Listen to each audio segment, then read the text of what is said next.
క్రిష్ చెల్లి అయితే ఇంటికి వచ్చి మా ఇంటికి కష్టాలు వస్తున్నాయి బాపునే ఇదంతటికి నేను చెప్పిందంతా పచ్చి నిజము బాపునే మా ఇంటిని కూల్చడానికి పంపించారు మనుషులను అయితే అని చెప్పేసి అయితే అంటూ ఉంటే అక్కడ ఉన్న వాళ్ళ అమ్మ షాక్ అవుతూ ఉంటుందన్నమాట. వాళ్ళ నాన్నమ్మ కూడా చూసి ఏంటి నా కొడుకు చేశాడు ఇదంతా పని వాళ్ళ ఇంటికి కూల్చడానికి అని చెప్పేసి అయితే షాక్లో ఉంటుందన్నమాట. మీ మాటలు ఇంకా నేను నమ్మను నువ్వు నా మాటలు నమ్మాలి అని చెప్పేసి అంటూ ఉంటే సత్య వాళ్ళ నాన్నేమో అడుగుతూ ఉంటున్నాడనమాట.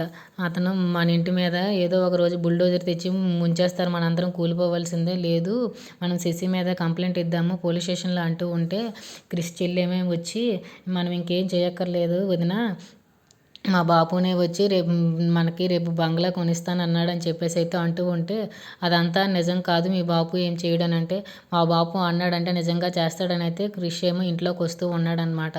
అలా కాదు నేను చెప్పింది వినండి ఎప్పుడూ లేనిదే ఇంట్లోకి ఎందుకు ఇన్ని కష్టాలు వస్తున్నాయో ఎప్పుడైనా ఆలోచించారా అని చెప్పేసి అయితే అంటూ ఉంటుందన్నమాట. అక్కడ ఉన్న క్రిష్ అయితే అలా చూస్తూ ఉంటున్నాడనమాట సత్య మాటలకి అయితే. సత్య మాట్లాడుతూ ఉంటుందన్నమాట.